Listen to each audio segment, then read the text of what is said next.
Hi friends, welcome back to my channel blog with আদি। আজকে আমি চলে এসেছি নতুন একটি ব্লগ নিয়ে। হ্যাঁ, ব্লগটি কিসের উপর হতে চলেছে থাম্বনেলটি দেখে তোমরা নিশ্চয়ই বুঝতে পেরেছো। চলো তোমাদের সাথে বেশি বকবক করবো না, বেশি বকবক না করে ডাইরেক্ট আমি মেন ভিডিওতে চলে যাই। চলো। সো বন্ধুরা, এর আগে আমি সাইবা হসপিটালের ভিডিও বানিয়েছিলাম।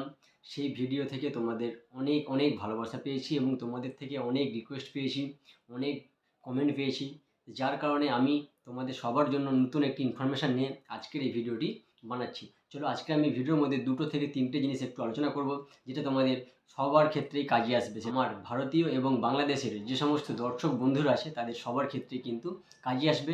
এবং আমি যেভাবে বলে দিচ্ছি, আপনারা যদি এইভাবে এই পদ্ধতি অবলম্বন করেন তাহলে অবশ্যই কিন্তু আপনাদের অ্যাপয়েন্টমেন্টটি হয়ে যাবে। এবং তার বাইরে আমি তো আছি আপনাদেরকে সাপোর্ট দেওয়ার জন্য এবং হেল্প করার জন্য। সবার ফার্স্ট আমি যেটা বলতে চাই, হসপিটালের যে নাম্বারটা আমি শেয়ার করেছি সেই নাম্বারটা দিয়ে অনেকেই কল করেন এবং কল করার পরে বলেন যে দাদা আমি কল করেছিলাম কিন্তু আমার ফোনটি কেউ রিসিভ করছে না। তাদের জন্য আমি সুখবর দিচ্ছি, তারা কি করবেন, যাদের ফোনটি রিসিভ করছে না একবার কল করার পরে তারা একবার কল করে বন্ধ করে দেবেন না। তারা সঙ্গে সঙ্গে আরও একবার দুবার কল করবেন। টোটাল আপনি 2 থেকে 3 বার কল করবেন, দেখবেন আপনার কলটি ডাইরেক্ট ওরা রিসিভ করছে এবং আপনার সাথে কিন্তু সেই দিনেই সেই সময়ে হসপিটালের সাথে আপনার কথা হয়ে যাচ্ছে।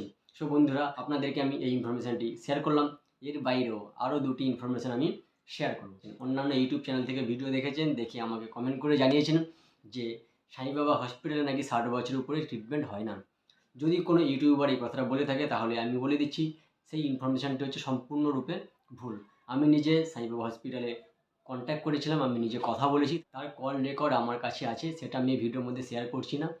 বা যাদের মনে হয় যে হ্যাঁ আমি আপনাদেরকে মিথ্যে কথা বলছি, মিথ্যে কথা বলে বোঝানোর চেষ্টা করছি, তাদেরকে আমি পার্সোনালি, তারা আমাকে হোয়াটসঅ্যাপে মেসেজ করবেন, আমি তাদেরকে হসপিটালের সাথে আমার যে কথা হয়েছে আমি পার্সোনালি শেয়ার করবো। মেন বিষয়ে ফিরে আসি, যে বিষয়ে আমি কথা বলতে চাইছিলাম সেটা হচ্ছে 60 বছরের ঊর্ধ্বেও কিন্তু সাই বাবা হসপিটালে ট্রিটমেন্ট হয় এবং সেটাও কিন্তু সম্পূর্ণ বিনামূল্যেই।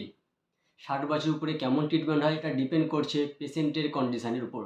60 বছরের ঊর্ধ্বে যদি আপনি এমনি নর্মাল কোনো কারণে ট্রিটমেন্ট করতে চান অবশ্যই আপনার ট্রিটমেন্ট হবে।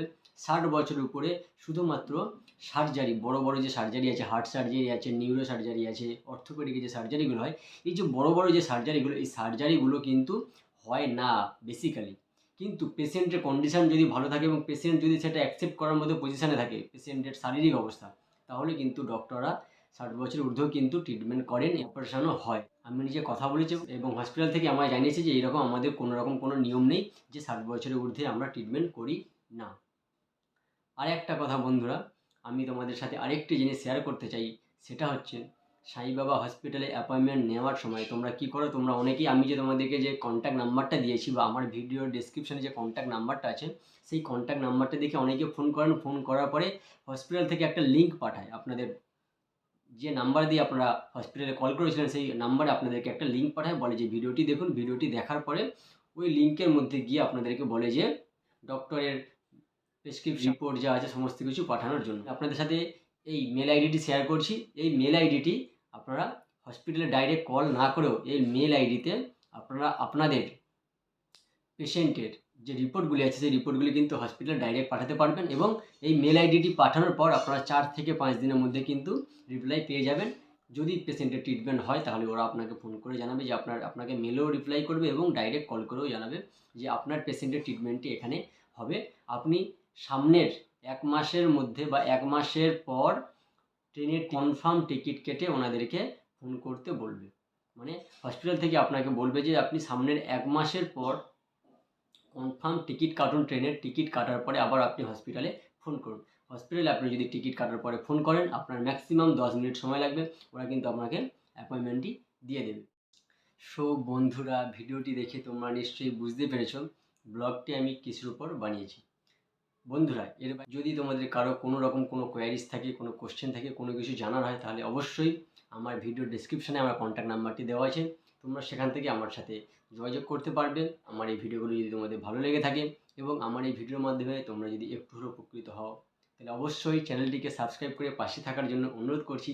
আর অলরেডি যারা আমার চ্যানেলটিকে সাবস্ক্রাইব করে পাশে আছে তাদের সবাইকে বলবো, তোমাদের যত রিলেটিভস আছে, বন্ধু বান্ধবী যারা আছে, তাদের সবার সাথে এই ভিডিওগুলি প্রচুর পরিমাণে শেয়ার করো এবং আমাকে কমেন্ট করে জানাও আমার এই ভিডিওগুলি তোমাদের কেমন লাগছে। চলো বন্ধুরা, আজকের ব্লগটি এখানেই শেষ করলাম। দেখা হবে পরের ব্লগে। সুস্থ থেকো, ভালো থেকো, টাটা।